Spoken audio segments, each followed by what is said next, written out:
रहती है। शादी वाले के यहाँ जाते हैं, खूब डपट के खाते हैं, फिर भी चलते चलते कहते हैं पानी पूरी का पानी अच्छा नहीं था। चलते चलते वो इडली तो इतनी कड़ली बनी थी ना, खा गई 4 और बाद में करे कि वो इडली कड़ली रह गई थी, पकी नहीं थी, थोड़ी और सीज जाती तो अच्छी हो जाती। क्यों री बिंदड़ी सही है कि गलत है? अब वो बिंदड़ी भी हाँ कर रही, हाँ मम्मी बिल्कुल सही बात। खा गई। तीनों देवियां इकट्ठी हो गई एक जगह पर और तीनों ने विचार करा, क्यों नारद आया था क्या? हाँ। क्या कह रहा था? बस लड्डू खा के चले गए और अनसुईया जी है, कोई उनका गुणगान कर रहा था। अनसुईया? हाँ, मेरे पास भी बोला, मेरे पास भी बोला परीक्षा लेना चाहिए। किसको भेजेंगे? तीनों देवताओं को भेज दो। ब्रह्मा विष्णु महेश के पीछे पड़ गई तीनों देवियां, जाओ जरा परीक्षा लेकर आओ। अनसुईया जी के दरवाजे पर जाना नहीं चाहते थे क्योंकि वो पतिव्रता धर्म का पालन करने वाली थी। वो पति को परमेश्वर के रूप में पूजती थी। हम कैसे उसके यहाँ चले जाएं, कैसे परीक्षा ले? बहुत कठिन है परीक्षा।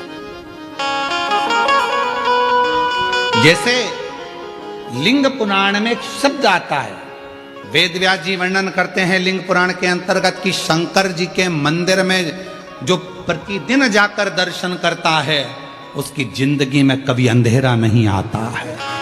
लिंग पुराण में वेद व्यास जी कहते हैं जो शिव के मंदिर में जाकर प्रतिदिन दर्शन करता है, शंकर के मंदिर के सम्मुख में पहुंचकर हर हर महादेव कहता है, उसकी जिंदगी में कभी अंधेरा नहीं आता। वो कभी गम में, दुख में, तकलीफ में, कष्ट में नहीं डूबता है।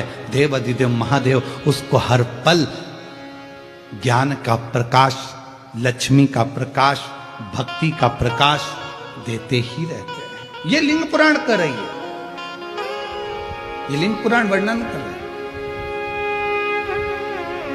देव ऋषि नारद जी ने जो करा वो ठीक नहीं करा। ब्रह्मा विष्णु महेश तीनों से कहा, देवियों ने जाओ जरा परीक्षा लो, तीनों परीक्षा लो। जाने के लिए कोई राजी नहीं हो रहा क्योंकि वो अनसुईया है, पतिव्रता धर्म का पालन करने वाली, पति को परमेश्वर मानने वाली। उनके यहाँ कैसे चले जाएं, कैसे जाकर हम परीक्षा लें? पर जाना पड़ा। धर्म पत्नी कह रही थी तो पहुंचे। पर देवियों हम जा तो रहे हैं पर इस वेश में नहीं जाएंगे, तुम कोई भी रूप रख कर जाओ। तीनों ने संतों का वेश धारण कर लिया। जाकर आवाज लगाई, माँ भिक्षाम देही। माता बाहर निकल कर आई, बाबा मैं अभी भिक्षा लेकर आती हूँ।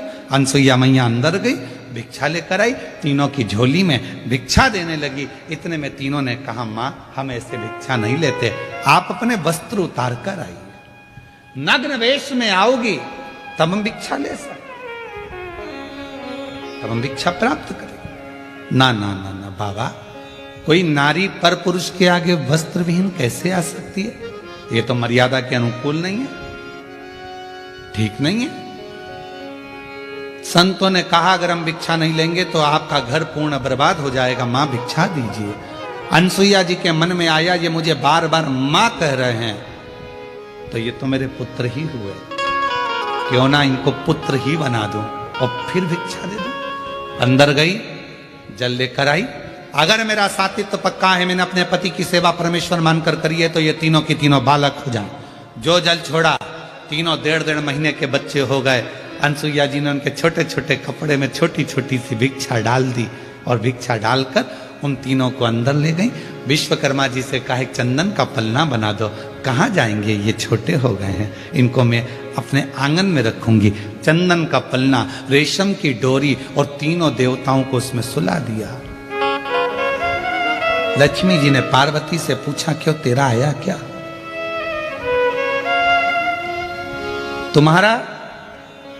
तुम्हारा 8 दिन निकल गए, पता ठिकाना नहीं। अब इनके तो 8 दिन निकल गए, इधर अंतरिक्षी आ गए। अंतरिक्षी ने आते से अनसुईया जी को देखा, ये 3-3 बच्चे घर में आंगन में झूल रहे हैं। अंतरिक्षी ने पूछ लिया, अनसुईया किनके बच्चे हैं? अनसुईया जी बोली अपने। अंतरिक्षी बोले अब स्नान करने गया था तो एक भी नहीं था। अनसुईया जी बोली भोलेनाथ देते हैं तो छप्पर फाड़ कर देते हैं। ये उनकी उदार सारी कथा सुना दी अनसुईया जी ने अंतरिक्षी को। अंतरिक्षी खुश हो गए, जो नेत्र बंद कर देखा तो ये तो मेरे 3 देवता और ये तीनों ही मेरे घर में आ गए।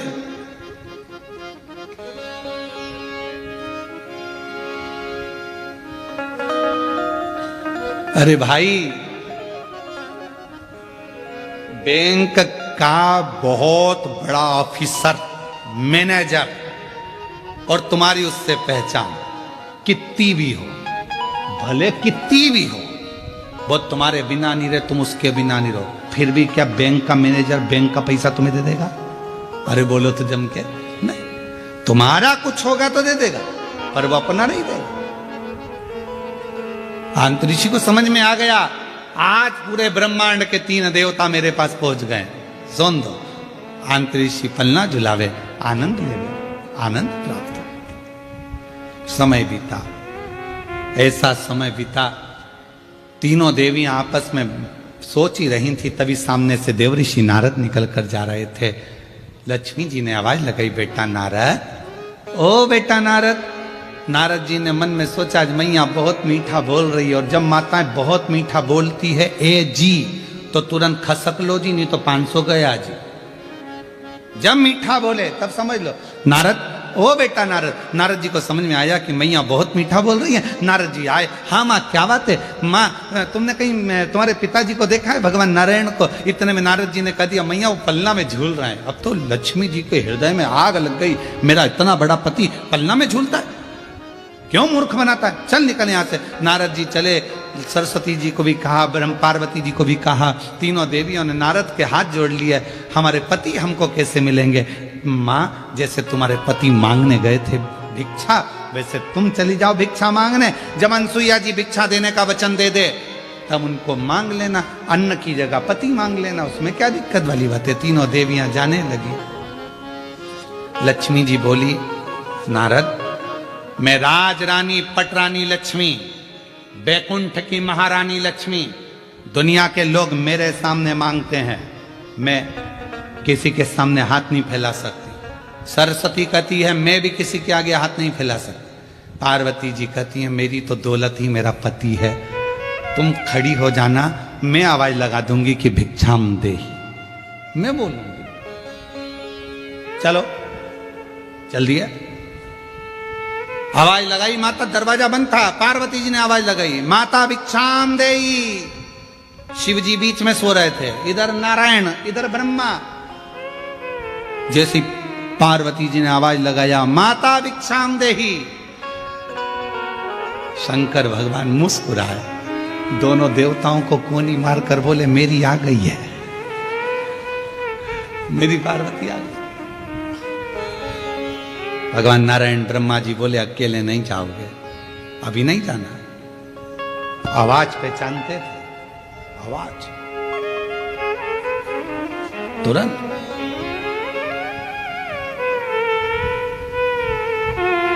अनसुईया जी ने दरवाजा खोला, 3 देवियों को देखा, क्या बात है? माता भिक्षा चाहिए। क्या चाहिए भिक्षा में? जो पलने में सो रहे हैं वो हमारे स्वामी हैं, हमको दे दीजिए। वो तुम्हारे स्वामी है? हाँ, अगर वो तुम्हारे स्वामी है तो मैं तुम्हारी सास हूं। थोड़ी देर में अंतरिक्षी आए। अंतरिक्षी ने पूछा, अनसुईया कौन? अनसुईया जी बोली, ये तुम्हारी बहुएं हैं। बहुओं से कहा, जाओ ससुर के पांव छुओ। जो पांव छुए तो अंतरिक्षी ने अनसुईया का हाथ पकड़कर एक साइड ले जाकर कहा, पागल हो गई है, बेटे तेते से बहू लिया 7-7 हाथ की, ये क्या कर रही है? इतना सा बेटा और बहू 7 हाथ की, तो नहीं बड़ी?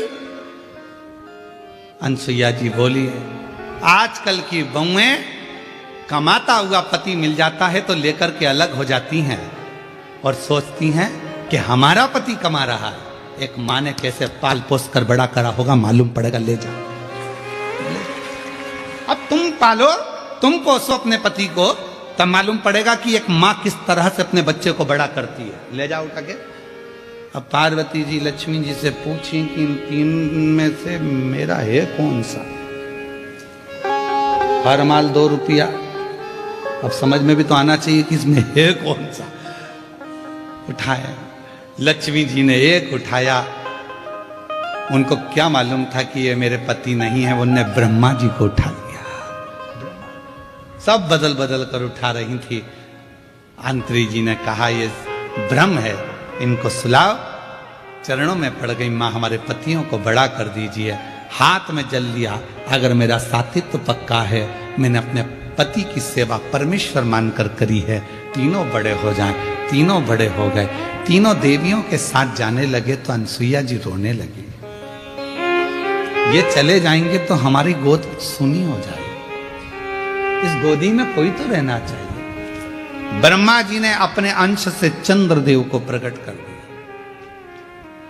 भगवान विष्णु ने अपने अंश से दत्तात्रेय भगवान को प्रकट कर दिया, और भगवान शंकर जी ने दुर्वासा बाबा को प्रकट कर दिया। मां, ये तीन पुत्र तेरे इसी संसार में भौम सागर से उबारने के लिए रहे। तीनों देव चले, समय आया। एक दिन, अब आइए ऋग्वेद की कथा। अनसुईया जी बैठी हुई थी और मां अनसुईया जी ने कहा अंतरिक्षी से, मेरे 3 पुत्र हैं पर मेरे घर पुत्री नहीं।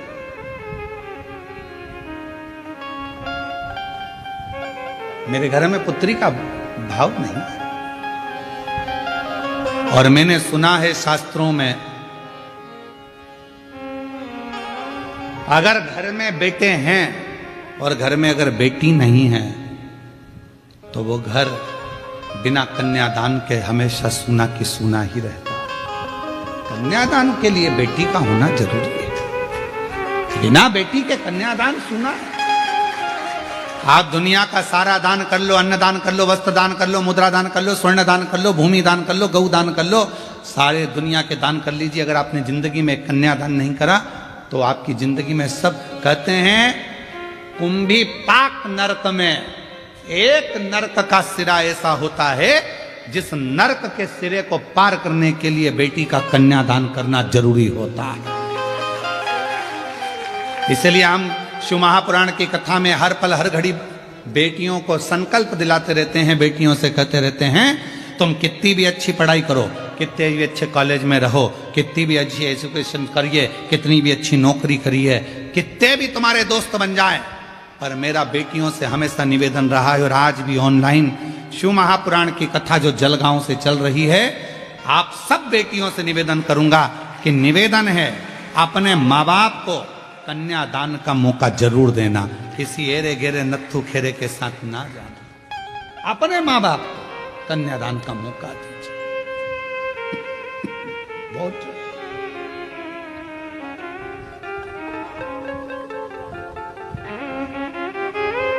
कितना सुंदर कहा, माँ बाप चले जाते हैं तब बेटा तर्पण करता है, माँ बाप चले जाते हैं तब बेटा पिंड देता है, माँ बाप चले जाते हैं तब बेटा भोजन कराकर तर्पण श्राद्ध पिंड देता है और अपने पूर्वजों को तारता है। पर बेटी, जिस दिन माँ बाप अपनी बेटी का कन्यादान जीते जी कर देते हैं, उसी पल उसी घड़ी माँ बाप को नरक नहीं जाना पड़ता। फिर बेटा पिंड दे तो ठीक, तर्पण करे तो ठीक, तिलांजलि करे तो ठीक, माता पिता बैकुंठ का पथ जाते ही एक बेटी का। पर आजकल की उल्टी रीति है, बेटा हो जाए तो मां खुश और बेटी हो जाए तो चेहरा उतर जाता। चाय की जो केतली होती ना, केतली तुम्हारे यहाँ क्या बोलते, डोलची केतली क्या होती है, जब वो बहू हॉस्पिटल में रहती है तो घर की जो लेडी से रहती हैं तो वहाँ हॉस्पिटल ले लेकर रोज 2-3 दिन तक जाती हैं। दूध की केतली, डंगल क्या बोलते हैं, केतली बोलते हैं ना, और ऐसी रहती है, उसमें कड़ी लगी रहती है नीचे, उसको हिलती रहती है। अब आजकल वैसी नहीं रही तो इतना लंबा थर्मस हो गया, उसमें भी लटकता रहता है। तुम देखना, अगर घर में बेटा हो जाए ना तो जो केतली लेकर आती है ना, उसकी केतली बहुत हिलती है और थर्मस बहुत हिलता है। सिर पे पल्लू भी, छोरा हुआ है, बेटा हुआ है, दादी बन गई, दादी बन गई, और हॉस्पिटल से सीधी बिना पल्लू हिले, नॉन स्टॉप, केतली भी बिना हिले जा रही है, तो पूछने की जरूरत नहीं है कि लड़का हुआ कि लड़की, समझ में आ जाएगा लड़की हुई है। ना केतली हिली ना मुंडा हिला, छोड़ी चली जा, बोली नहीं। पर कौन समझाए कि बेटे से ज्यादा अगर बेटी एक घर में जन्म ले लेती है, बेटा एक कुल को तारता है और बेटी दो कुल को तार देती है। आज जितनी माताएं बैठी हैं, आप सब कथा श्रवण कर रही हो, जरा विचार करिएगा। ससुराल की 71 पीढ़ी और मायके की 71 पीढ़ी। एक नारी जब शिव महापुराण की कथा श्रवण करती है, शंकर जी पे एक लोटा जल चढ़ाती है, तो उसका आधा एक नारी का चढ़, क्योंकि पुरुष का एक गोत्र होता है। पुरुष के कितने गोत्र होते हैं? एक। पर लड़की के कितने गोत्र होते हैं? 2। कुंवारी रहती है तब पापा का गोत्र, ब्याह हो गया तो माँ का गोत्र। तो ईमानदारी से बोलो, क्या तुम्हारा वो माँ बाप का जो गोत्र है वो तुमसे छूट गया क्या? नहीं छूटा, छूटा नहीं है। तो वो गोत्र कहां काम आता है? जब नारी पूजन करती है, व्रत करती है, आराधना करती है, साधना करती है, शिव महापुराण की कथा श्रवण करती है, तब उसका पुण्य 2 भाग में बढ़ जाता है। आधा उसके मायके के, आधा उसके ससुराल के, दोनों के भाग से, दोनों। 71 उसकी भी पार कर दी, 71 इसकी भी पार कर दी। एक बेटी, एक बेटी दोनों कुल को पार कर, दोनों। दीदी हम धन्यवाद देंगे आपको, ममता श्रीकांत बोडरे माली जी। ये कथा होती सीहोर से ऑनलाइन, पर आपको साधुवाद इसलिए देंगे कि आप इस कथा को खींचकर जलगांव से लेकर, और आपने एक ही शब्द कहा, गुरुजी कथा तो तीर्थ में तो होती रहेगी, बाबा के धाम पर भी होगी, पर यह कथा यदि जलगांव में ही ऑनलाइन हो जाए तो हमारे दोनों कुल तर जाएंगे। और आज आपको मैं साधुवाद देता हूं कि आपने ये कथा को ऑनलाइन कराकर दोनों मायके का भी और ससुराल का भी, दोनों कुलों को पार किया, दोनों को।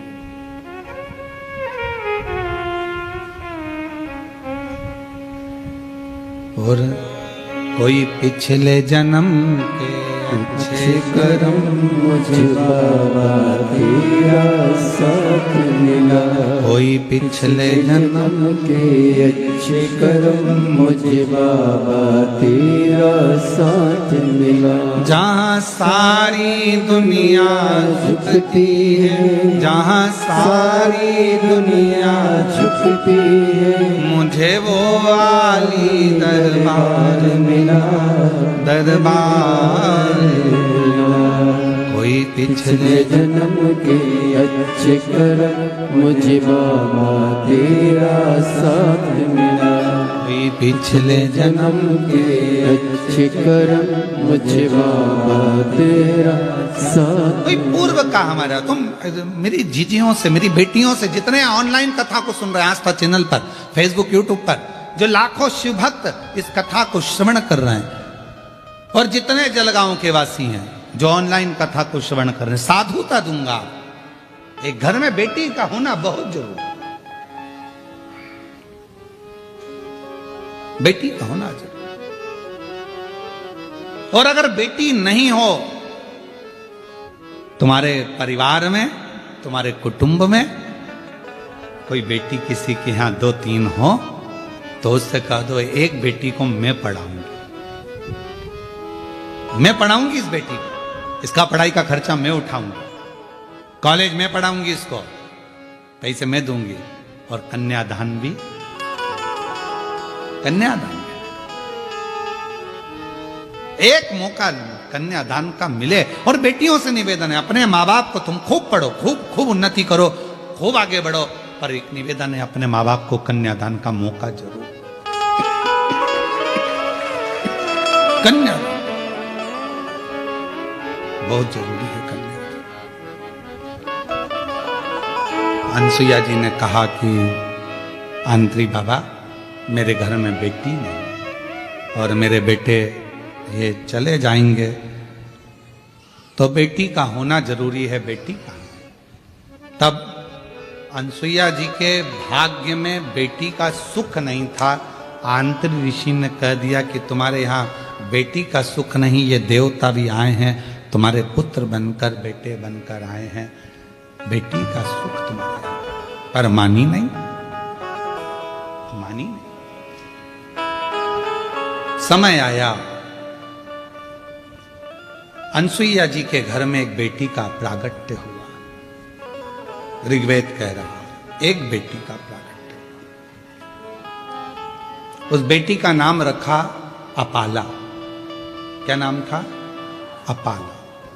कोई तुमसे पूछे कि दत्तात्रेय भगवान की बहन का नाम क्या है तो क्या बताओगे? अपाला। कोई तुमसे पूछे चंद्रदेव की बहन का नाम क्या है? अपाला। कोई तुमसे पूछे दुर्वासा जी की बहन का नाम क्या है? एक बेटी ने जन्म दिया, उसका नाम था अपाला।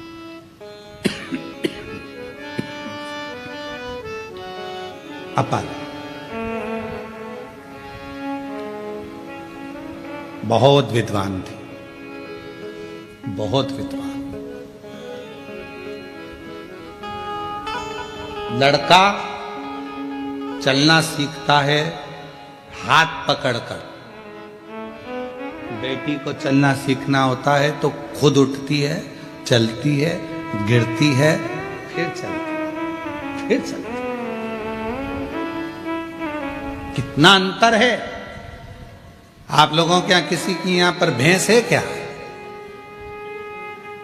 अब आप लोग तो शहर में रहते हो, कहां भैंस देखोगे? पर जो कथा सुन रहे हैं उनको देख वो लोग ध्यान रखेंगे जिनका खेती बाड़ी है, किसानी है, दूध के लिए लोग भैंस रख लेते हैं। एक भैंस का बेटा होता है और एक गाय का बेटा होता है। भैंस के बेटे को संभालना पड़ता है, उठाना पड़ता है, चलाना पड़ता है, नहीं तो भैंस का बेटा प्राण त्याग देता है, कुछ दिन में मर जाता है। भैंस का जो छोरा छोरी है उसको संभालना पड़ता है। पर गाय का जो बछड़ा होता है, गाय की जो बछड़ी होती है, जन्म लेने के थोड़ी देर बाद वो खुद खड़ी हो जाती है, खुद उठ जाती है। इतना बल होता है, इतना बल।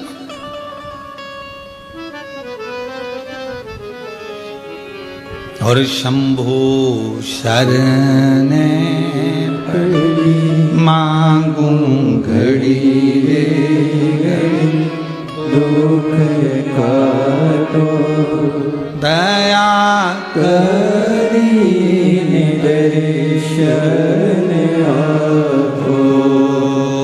शंभु शरण पड़ी मांगो घड़ी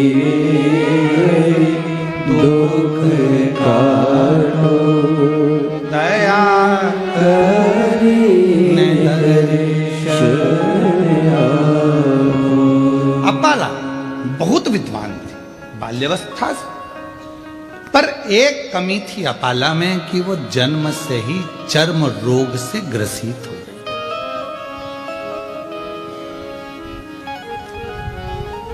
शरीर में एक रोग हो गया था, चर्म रोग। अपाला उससे ग्रसित थी। कहा है पूर्व जन्म में जब हम भगवान देवाधिदेव महादेव को अपमान कर देते हैं, शिव का प्रसाद आया, उसको प्रणाम भी नहीं करा और फेंक दिया। कितना सुंदर कहा है हमारे शास्त्रों में। जितने कथा सुन रहे हो सावधानी से सुनिएगा, शास्त्रों में कितनी बड़ी बात कही। तिरुपति जा रहे हो दर्शन करने के लिए, वहां से प्रसाद लिया है, पति को भी एक लड्डू मिला, पत्नी को एक लड्डू मिला, बेटा गया उसको लड्डू मिला, बहुत सारा प्रसाद आप लेकर आए हो। नाथद्वारा गए हो प्रसाद लाए हो, गोवर्धन जी गए हो 56 भोग लाए हो, दर्शन करने गए हो वहां से लड्डू का पैकेट लाए हो, शिरडी गए, त्र्यंबक गए, जहां जहां गए वहां से प्रसाद लेकर आए हो। तो निवेदन है उस प्रसाद को जितना आप खा लो तो खा लो, ना खा सको तो तुरंत उसको बांटना प्रारंभ कर दो, उसको देना प्रारंभ करो। पर लोग क्या करते हैं, बहू खाएगी फ्रिज में रख देते हैं, बेटा खाएगा फ्रिज में रख देता हूं, रखा 2 दिन 3 दिन 4 दिन 8 दिन 9-10 दिन तक रखा रहता है, प्रसाद पूरा कड़ला हो जाता है। बाद में तुम बर्तन वाली को, झाड़ू वाली को, पोछा वाली को दे देती हो। आजकल की बर्तन वाली, झाड़ू वाली, पोछा वाली इतनी चतुर है कि तुम्हारा ये नहीं खाएगी। वो जाएगी, उसको उठाकर कहीं भाग फेंक दे। उसको नहीं मालूम कि प्रसाद है। उसने उठाया, बाहर डाल, पड़ा, पाँव में आया, लात में आया। बाद में वो प्रसाद का दोष किसको लगा? जो लेकर आया। जिसने फेंका उसको नहीं, जो लाया था दोष उसको लगा। तुमने तो गाय दान करी, और वो गाय अगर दुख पाएगी तो दोष किसको लगेगा? जिसने गौदान करी। तुमने कन्यादान करा, कन्या को दुख आया तो दोष किसको लगेगा? जिसने कन्यादान करा। तुमने तो भिखारी के कटोरे में पैसा दिया उसके भोजन के लिए, उसने मदिरा में लगा दिया, मांसाहार में लगा दिया, जुए में लगा दिया, दुख किसको होगा? जिसने दान किया।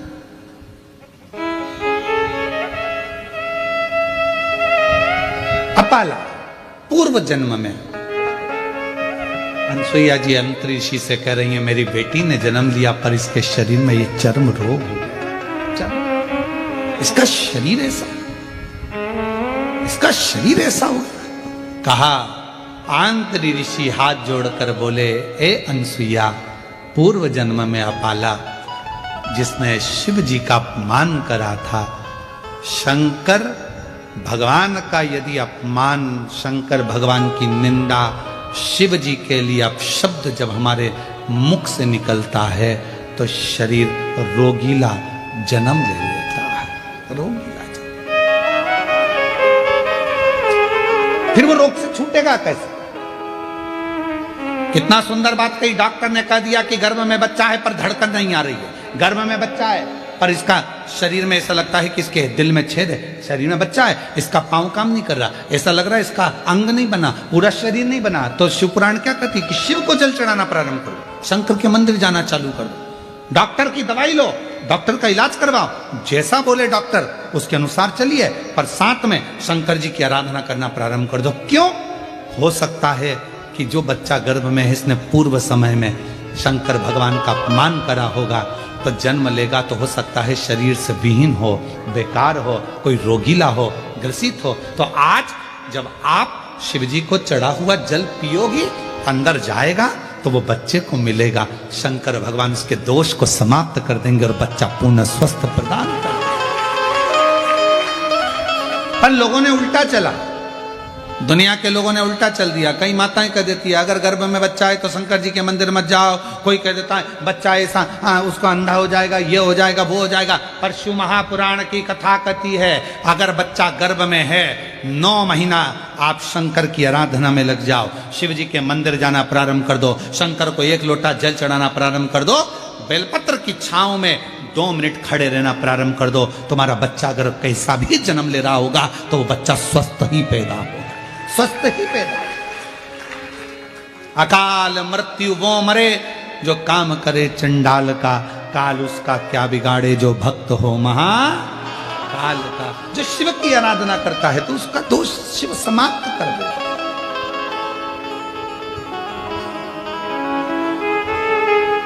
पूछा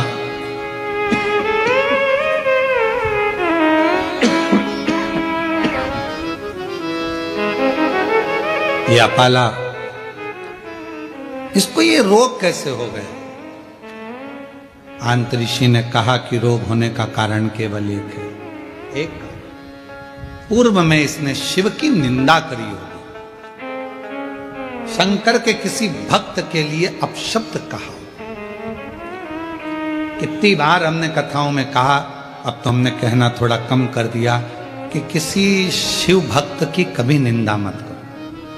कभी भी भगवान शंकर के किसी भक्त की कभी निंदा मत करो। शिव के मंदिर की, शिव अर्चना की, शिव पुराण की, शंकर के भजन की, शंकर की कथा की, या कोई तुम्हारे गांव में, मोहल्ले में, नगर में, शहर में कोई शंकर का भक्त, ओरिजिनल भक्त। आज के जमाने में ओरिजिनल भक्त मिलना भी मुश्किल है, ओरिजिनल घी नहीं मिल रहा।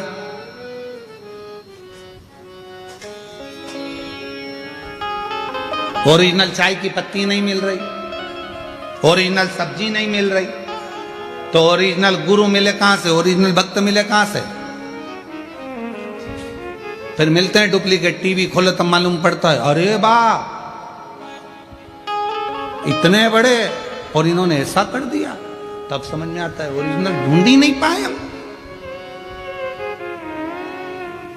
हम तो चमक और धमक में रह गए, सत्य तक नहीं पहुंच पा रहे। ओरिजिनल कोई शिव का भक्त मिल जाए, कोई शंकर का उपासक मिल जाए, कोई शिव का स्मरण करने वाला मिल जाए, कोई शंकर की आराधना करने वाला मिल जाए, कोई शिव का गुणगान करने वाला मिल जाए, निंदा से परे हो जाए, निंदा से, निंदा से। और महाराज महादेव नमन चरणों स्वीकार कीजिए, सबका किया है मेरा भी उद्धार कीजिए, उद्धार कीजिए। हे त्रिपुंडधारी, हे त्रिशूलधारी, हे त्रिपुंडधारी, हे त्रिशूलधारी।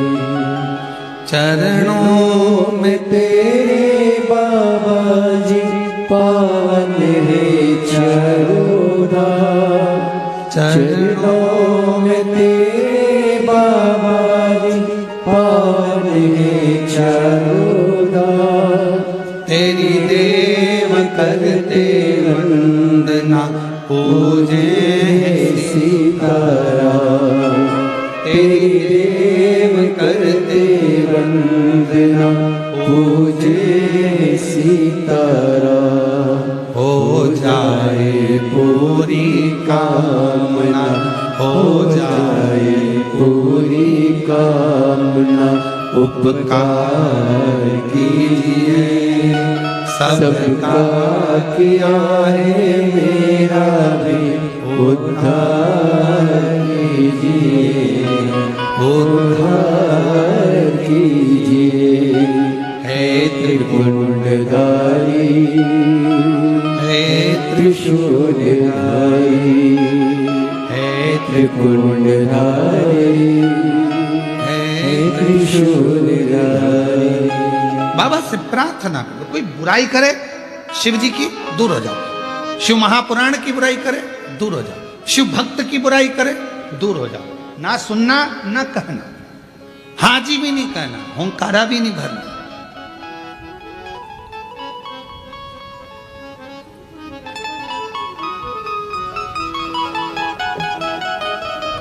हाँ भी नहीं बोलना, ना हूं बोलना, ना हुंकारा भरना, ना कुछ करना। चलो शिव जी की आराधना प्रारंभ करें।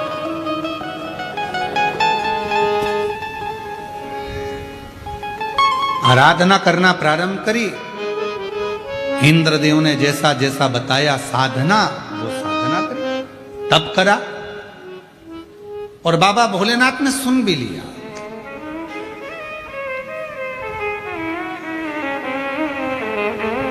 एक कृशाश्व नाम के ऋषि हुए, जो आंतरी ऋषि के आश्रम में आए भ्रमण करते, और कृशाश्व नाम के ऋषि जब आंतरी ऋषि के आश्रम में आ गए, विराम किए, विश्राम किए।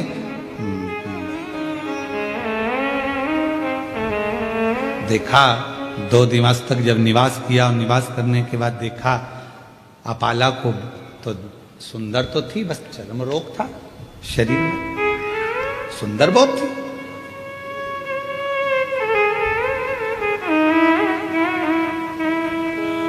कहा ऋषिवर, मेरा निवेदन है अंतरिषि से, कुशाश्व कहा कि आपकी जो बेटी है, आपकी जो कन्या है अपाला, मैं उससे विवाह करना चाहता हूं। क्या आप अपनी बेटी का विवाह मेरे साथ करेंगे? शिव करुणा ऐसी ही करते हैं, मालूम ही नहीं पड़ता कब कौन सी कृपा कहां कर दे। एक पत्र अच्छा है, देखिए।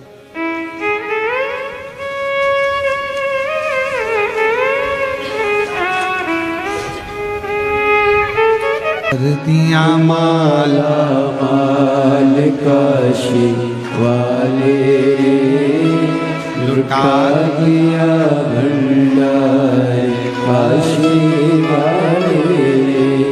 भगवान शिव की कृपा किसको कहते हैं? उदारता किसको, करुणा किसको, दया किसको? अपाला शिव की साधना से कुशाश्व के साथ में उसका विवाह हो गया, कुशाश्व के साथ में परिणा गई। अब जरा विचार करिए कि शरीर में चर्म रोग हो और विवाह हो जाना कितना कठिन है, पर उसकी कृपा जब होती है सब कार्य अपने आप होने लगते, अपने आप। सोचो नहीं, वो भी हो जाए तो समझ लो शंकर जी की बड़ी उदारता है, शिव जी की बड़ी कृपा है। जो सोचा नहीं तो भी हो गया। आप में से कई माताएं भाई ऐसे होंगे जिन्होंने सोचा ही नहीं होगा कि हम क्या इतने करीब में बैठकर शिव महापुराण की कथा सुन लेंगे, तो ये तो उसकी उदारता हो जाए तो समझ लो कृपा। सोचा ही नहीं तो भी हो रहा है। प्रभु आपकी कृपा से सब काम हो रहा है, करते हो भोले बाबा, मेरा नाम हो रहा है। भोले आपकी कृपा से सब काम हो रहा है। सोचा ही नहीं तो भी हो रहा। अपाला का विवाह हो गया, चली गई विवाह कर कर अपने पति के गांव घर, पर शरीर में रोग और बढ़ता चले गया। चर्म रोग इतना बढ़ गया कि शरीर में गंध आने लगी। पति ने ले जाकर उसको जंगल में छोड़ दिया। जंगल में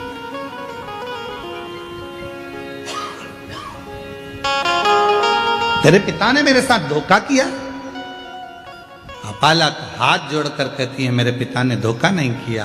पिता ने तो कहा था मेरे शरीर में चर्म रोग है, पर आपने कहा कि सुंदर है, मैं इससे विवाह करूंगा, करा, रोग बढ़ा, धक्का देकर निकाल दिया बाहर। जंगल में घूम रही अपाला, कहां जाऊं, किसके पास जाऊं? फिर मन में आया कि पति ने निकाल दिया, पर पिता थोड़ी ना शरीर देखता है, माता थोड़ी ना शरीर देखती है। माता पिता तो ऐसे होते हैं, अगर बच्चा बेकार भी है, उसको कोई रोग भी है, तो भी माँ बाप उससे दूर नहीं हटते, उसको करीब रखते हैं, करीब रखते हैं। माता पिता थोड़ी ना दूर करते। अब ईमानदारी से बोलो, अगर बच्चे को बुखार आ रहा है, बच्चा रात को चमक रहा है, डर रहा है, उसको बुखार आ रहा है, कोई बच्चे को एकदम तकलीफ हो गई और माँ बाप कहे नहीं नहीं मैं हाथ नहीं लगाऊंगी, मैं इसके पास नहीं जाऊंगी, इसको फीवर है, इसको बुखार है, इसको शरीर में कष्ट है। शिव महापुराण की कथा कहती है कोरोना जैसी बीमारी भी आई, आप लोगों ने दर्शन किया होगा, उस कोरोना जैसी बीमारी में सबने साथ छोड़ दिया, भाई बंधु कुटुंब कबीला कोई ना साथ दे, पर माँ बाप, भले बच्चे की तकलीफ थी, लोग कह रहे हैं तुम बीमार हो जाओगे, मत जाओ, पर माँ बाप अपने बच्चे को नहीं छोड़े। माँ बाप को उसको लगा साथ, माता पिता। अपाला को लगा कि मैं कहां जाऊं, पति ने निकाल दिया, वन में छोड़ दिया, कहां घूमूंगी, शरीर में रोग है, चल क्या, चली। और अपाला चली, एक काम करती हूं, अपने पिता के पास जाती, पिता के पास। अपाला आंतऋषि की कुटिया में पहुंच गई। मानसुइया ने देखा, बेटी तेरा तो मैंने विवाह कर दिया था, तो अपने पति के घर चली गई थी, फिर यहां कैसे आ गई? मां, पति ने निकाल दिया, वन में घूम रही थी, कहां जाती तो आपके पास आ गई।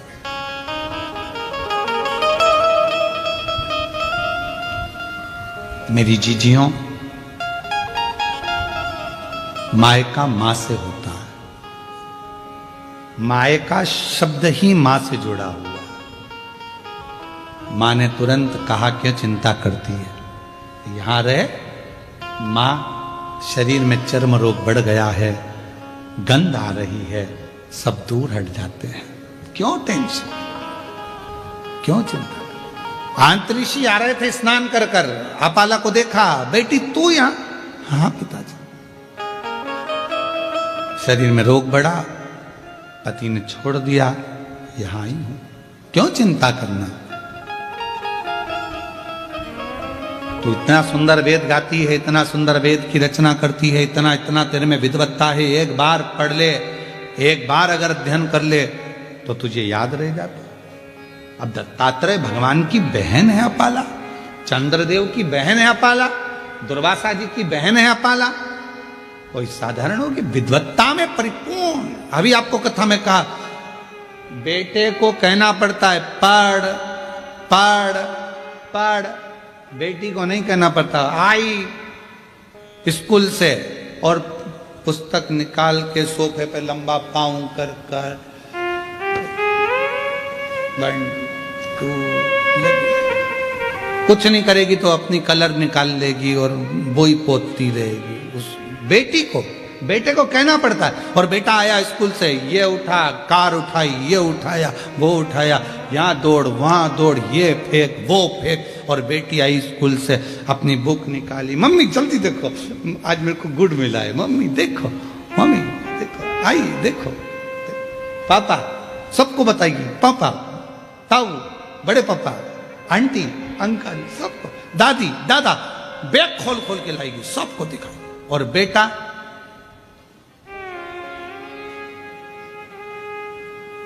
मम्मा का मोबाइल लेकर बैठा, पापा का पेन लेकर बैठा, पर बेटी, उसको नहीं कहा जाता कि तू कुछ कर। इतनी विद्वान थी अपाला, विद्वत्ता में परिपूर्ण, परिपूर्ण। वेद की ऋचा जब बना सकती है, वेद की जब ऋचा को तैयार कर सकती है, सूक्त तैयार कर सकती है, तो वो साधारण नहीं हो सकती, साधारण। अब अंतरिषि ने देखा कि बेटी का शरीर बहुत बिगड़ रहा, रोग बहुत ज्यादा हो गया, चर्म रोग बहुत ज्यादा फैल गया, क्या करूं? तब अंतरिषि ने कहा कि बेटी, क्या तूने, इंद्रदेव ने कहा था तो तूने क्या शंकर भगवान की साधना नहीं करी? करी, मैंने तप करा, साधना करी, उसी से तो मेरा विवाह हुआ था। फिर ये शरीर में रोग। आखिरी में इंद्रदेव स्वयं कैलाश पर्वत की ओर चले गए, अपाला को देखकर कि इसका शरीर बिगड़ रहा, शरीर बिगड़। पूरी दुनिया की पहली स्त्री थी, पहली कन्या थी देवताओं में जो विद्या के प्रति इतनी जागरूक थी। आज के जमाने में लोग बेटियों को पढ़ाने से पहले विचार करते हैं कि पढ़ाएं ना पढ़ाएं, इतनी पढ़ ली बहुत है। पहली बेटी थी आंतरी ऋषि की बेटी अपाला, जो विद्या अध्ययन में प्रखर थी, जो वेद में भी अपनी ऋचाओं को, सूक्त को प्रदान कर देती थी, वो अपाला थी। इंद्रदेव ने कैलाश पर्वत पहुंचे, शिव जी तो कैलाश पर मौन होकर बैठे थे। किससे कहें कि ये अपाला को एक रोग है और अपाला मुझे भजती है और मैं जाऊंगा नीचे उससे मिलने के लिए तो मुझसे वर मांगेगी। एक बार मैंने उसको साधना बता दी थी, पर उसके बाद उसका विवाह तो हो गया था, फिर तकलीफ, शरीर में रोग है। इंद्रदेव पहुंचे देवादिदेव महादेव के पास में, शंकर भगवान मौन थे, नंदी बैठे थे। नंदी शिव जी की ओर निहार रहे, शंकर जी की, बोले कुछ नहीं। इंद्रदेव ने जाकर अपाला से कहा, अपाला अगर तेरे शरीर में रोग है तो तू भी एक काम कर, कुछ मत कर, शिव जी को निहार। नंदी हमको प्रेरणा देता है। शंकर भगवान के मंदिर में जो नंदी की स्थापना होती है शिव मंदिर के बाहर, वो हमको प्रेरणा देता है कि इधर उधर ना झांकते हुए शंकर पर दृष्टि लगा लो, वो तुम्हारी सृष्टि बदल देगा, वो तुम्हारी जिंदगी बदल देगा। वो नंदी सीख गया। पर हमारी आदत बुरी है, हम मंदिर जाते हैं तो 10 जगह पर ध्यान लगाते हैं, हम कथा में भी जाएंगे तो 50 जगह हमारा ध्यान जाएगा, अगर मंदिर भी जाएंगे तो 50 जगह ध्यान जाएगा, तीर्थ जाएंगे तो 50 जगह ध्यान जाएगा। यहां तक शिव महापुराण की कथा कहती है कि यदि आप काशी विश्वनाथ जी का दर्शन करने के लिए काशी में पहुंचे हो तो सबसे पहला लक्ष्य तुम्हारा यह होना चाहिए कि मुझे विश्वनाथ जी से मिलना है, मुझे बाबा का दर्शन करना। कृष्णेश्वर बेलूल गयो, मुझे शिव जी का दर्शन करना। मुझे भीमा शंकर गयो, भीमा शंकर, मेरी मासी के यहाँ बाद में जाऊंगी, दूसरे मंदिर बाद में जाऊंगी, पहले सबसे पहले मुझे जाना है तो मेरे बाबा के यहाँ जाना, जिससे मिलने के लिए आई। आप लोगों ने कथा में सुना कि नहीं सुना, हमने एक बार कथा में कहा था कि आपके घर के पास में अगर शंकर जी का मंदिर है, आप वहां जा रही हो ना, आपकी पड़ोसन कितनी भी अच्छी आपकी बेस्ट फ्रेंड है, आपके रिश्तेदार रहते हो, कुछ भी रहता हो, पर आप शंकर जी के मंदिर से जब वापिस आओ तो किसी के दरवाजे पर रुकना नहीं, सीधे अपने घर पर आना। क्योंकि शिव जी को जब जल चढ़ाकर लोटा जो लेकर जाते हो, पानी का लोटा लेकर जाते हो, कलश लेकर जाते हो, एक लोटा जल लेकर जाते हो, जब शंकर भगवान को चढ़ाते हो तो शिव जी ने लक्ष्मी को वर दिया था भगवान नारायण को देने से पहले कि लक्ष्मी जो मेरे मंदिर में आकर एक लोटा जल चढ़ाएगा उसका पात्र खाली नहीं जाना चाहिए, उस पात्र में तुम बैठकर उसके घर तक जाओगी। अब मालूम पड़े हम पड़ोसी के यहाँ रुक गए, बहन के यहाँ रुक गए, रिश्तेदार के यहाँ रुक गए, नातेदारों के यहाँ रुक गए, वहां बैठकर बात करने लगे तो अपना जल की जो लक्ष्मी होती है, पात्र की जो लक्ष्मी होती है, वहां रुक जाती, उस पात्र को लेकर घर तक। कुबरेश्वर धाम पर लोग आते हैं, जितने लोग कुबरेश्वर धाम आते हैं हम उनसे भी कहते हैं कि आप आए हो तो बाबा से मिलने के लिए। ऑटो वाला कहेगा हम तुम्हें यहाँ ले चलेंगे, ऑटो वाला कहेगा, गाड़ी वाला कहेगा हम तुम्हें वहां ले चलेंगे, बहुत सारे मंदिर है हम यहाँ घुमाए वहां घुमाए, ये करे वो करे। उससे एक बात कर दो, हे भैया मैं मेरे बाप के घर आई हूँ, कुबरेश्वर धाम आई हूँ, अपने मायके आई हूँ, पहले मुझे वहां लेकर चलो, मेरे बाबुल के पास, मेरे पिता के घर, पहले उससे मिलूं, उससे अगर मैं जाकर प्रार्थना करूंगी और जो बाप देता है फिर तो तुम सब, पिता जिंदा है ना, माँ जिंदा है ना, तब तक मायके से जो मिलता है वो दिल से मिलता। माँ बाप जाने के बाद भाई है, भाभी है, हमारा इनसे रिश्तेदारी खराब नहीं है, भाभी भैया से हो, ये भी है, पर तुम जाओगी ना तो सोच कर दिया जाएगा, दीदी को ये दूं कि ना दूं, ऐसा दूं कि ना दूं, लिफाफा कितने का दूं, भांजे आए हैं भांजी आई हैं तो उनको क्या दिया जाए, क्या सोचना पड़ेगा। पर माँ बाप सोचते नहीं है, माँ बाप से नहीं पूछती कि बेटी को दूं कि दूं, पापा नहीं पूछते कि बेटी को दूं कि दूं, माँ बाप है, उठाया दे दिया, घर में उसका भी तो हिस्सा है, उठाया दे दिया। पर माँ बाप के जाने के बाद उसी तरह कुबरेश्वर धाम जो आते हैं वो शंकर भगवान को, कुबेर भंडारी को अपना बाप मानते हैं, मायका मानते हैं कुबरेश्वर धाम को, तो वहां आकर सीधे अपने बाप से कहा जाए, वो कहे ऑटो वाला यहाँ ले चलूँ, मानना ना, मैं मुझे तो मेरे बाबा के घर ले चलो, वहां जाऊंगी मांगूंगी वो दे देगा। और तेरे दरबार की बाबा निराली शान दे, तुझे नहीं देखा पर झोली भरी देखी, मुख दुनिया मोड़े बाबा तू मुखड़ा मैनू लगी परी बाबा तू मुख दुनिया मोड़े बाबा तू मुखड़ा, मेरी जो प्रीत लगी है वो ना टूटे, मुखड़ा दुनिया मोड़े, मोड़ने दो, संसार मुखड़ा मोड़े, मोड़ने दो, नाते रिश्ते छूटे, छूटने दो, पर तू ना छूटे। अंत समय प्रभु आना पड़ेगा, और वचन दिया तो निभाना पड़ेगा। जो मुखड़ा है वो ना मोड़ा जाए, शिव कृपा करे करुणा करे। मुझे नहीं था, मैं कहां जाऊं। नंदी हमको प्रेरणा दे रहा है शंकर जी के मंदिर के बाहर बैठ कर के, कहीं ध्यान मत दो, शिव पर ध्यान दो, शिव पर। ध्यान का बड़ा महत्व है महाराज जी, बहुत ध्यान लगाना इस बात के लिए। मोबाइल पे भी समझ में आ जाता है कि तुम्हारा दिल कहां है।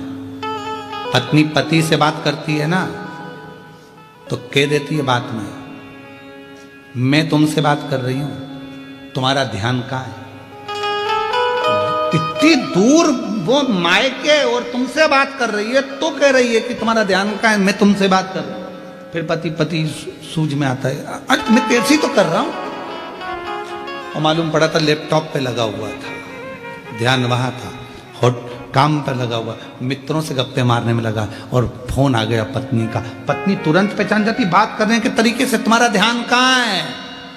उसी तरह एक लोटा जल तो मंदिर जाके सब चढ़ाते हैं, शंकर जी को मालूम पड़ जाता है कि तुम्हारा ध्यान कहां है, कहां तुम्हारा ध्यान है। जिसका ध्यान था बाबा उसकी झोली खुशियों से भर देता है। वो कई बहन माता जी कह थी संतान नहीं, कोई कुछ कहे। एक बहन ने पत्र में लिखा मेरे बेटे के लिए, 12 बार पत्र लिख चुकी हूं, धन्य है, आज हाथ में आई गया। मेरा नाम विजया कैलाश बड़गुढ़र है, मैं 12 बार पत्र लिख रही हूं गुरु जी। बड़ा लड़का यूएसए के लिए तैयारी कर रहा था पर हो नहीं पा रहा था, बहुत तकलीफ आई, आखिरी में उसने हिम्मत छोड़ी। पर किसी ने कहा कि वो सियोर वाला महाराज कहता है कि हिम्मत मत हारना, शिव जी के मंदिर जाना, लोटा भर जल चढ़ाना। पार्थिव लिंग का पूजन किया, 6 बजे पूजा कर मंदिर में से 7 बजे आकर बैठी, और तभी बाबा ने ऐसी कृपा कर दी कि मेरा बेटे का सिलेक्शन हो गया और वो में नौकरी। आ जाओ बेटा, शिव तत्व इसी को। और जो जैसी भावना काशी वाले लुटा दिया भंडार, काशी वाले लुटा दिया भंडार, काशी वाले कन्या मार, काशी वाले। शिव पर ध्यान केंद्रित करो। लोटा भरकर जल सब चढ़ाते हैं, जैसे पत्नी पति से कहते तुम्हारा ध्यान कहां है। शंकर जी समझते हैं तुम्हारे एक लोटे जल को।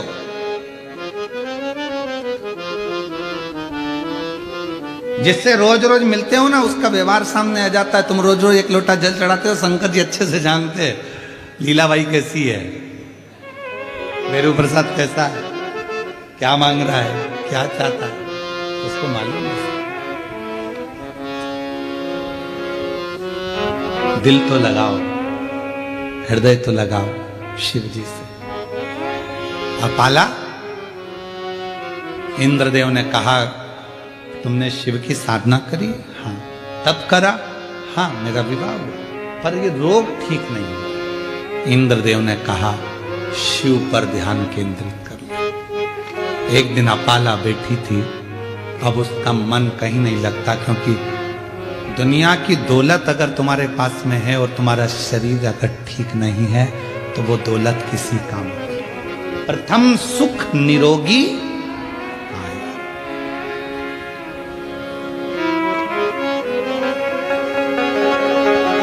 एक बार हम कथा करने के लिए गए और एक बहुत बड़ा हॉस्पिटल था। उस हॉस्पिटल में पहुंचे तो कोई अपने बाप के लिए, कोई अपने बेटे के लिए, कोई अपनी पत्नी के लिए, कोई अपनी माँ के लिए, कोई पति के लिए अटैची भर भर कर पैसा लेकर खड़े थे कि ये रोग ठीक कर दो। बहुत मुश्किल। प्रथम सुख निरोगी काया, और मेरा पूरे सनातनियों से,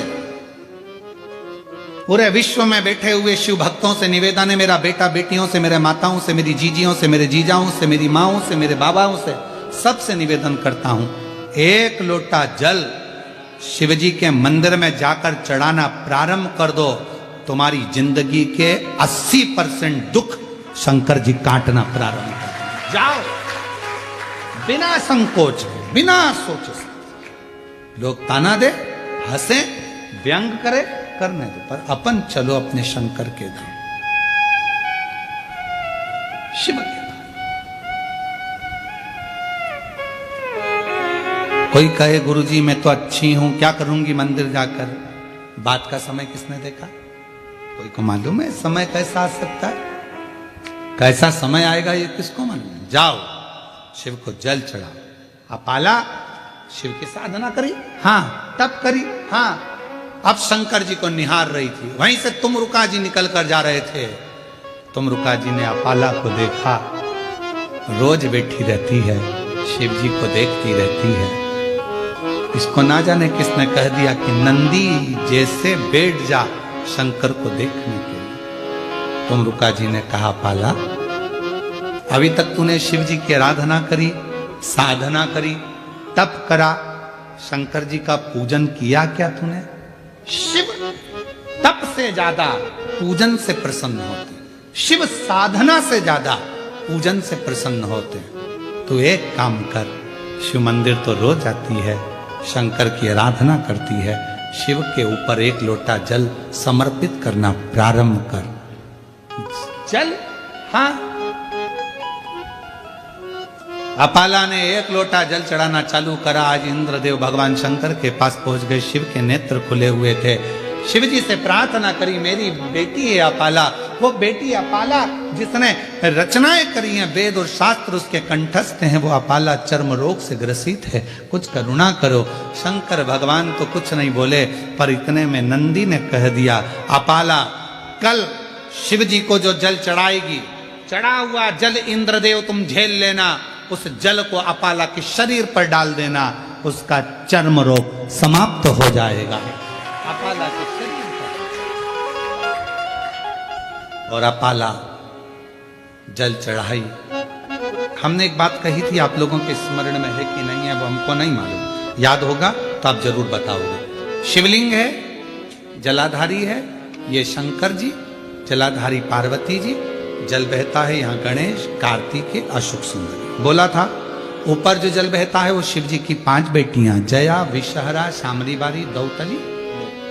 जो जल बहकर जाता है, जिसको लांगा नहीं जाता, जहां से जहां तक जल जा रहा है उसकी दूरी पर सबसे पहला स्थान इंद्र का, वरुण, गरुण, 33 कोटि देवता उस जल को लेने के लिए खड़े रहते हैं। ये जल इंद्र ने झेला, ये जल, और वो जल झेल कर इंद्रदेव ने अपाला के शरीर पर डाल दिया।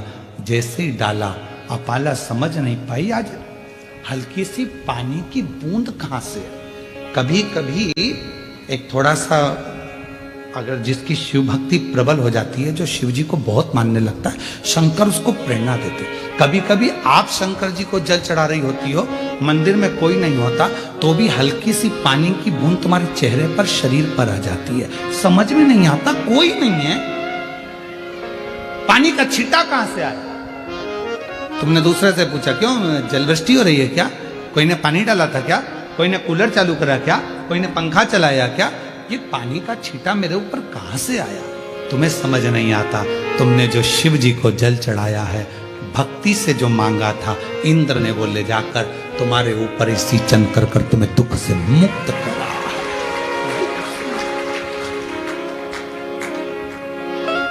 ये शिव भक्ति की सीढ़ी वाई सीढ़ी जब हम चढ़ते हैं, शंकर भगवान की आराधना करते रहते हैं, आराधना करते करते शंकर पर जल चढ़ाते चढ़ाते जब हम कुछ नहीं करते, ना हमें तप आता, ना साधना आती, ना व्रत आता, ना उपास आता, हम कुछ नहीं जानते, केवल एक लोटा जल जानते हैं। और वो एक लोटा जल जब यहाँ अपाला को निहाल कर सकता है और चर्म रोग से मुक्त कर सकता है, तो वो एक लोटा जल हमारी जिंदगी को सार्थक कर सकता है।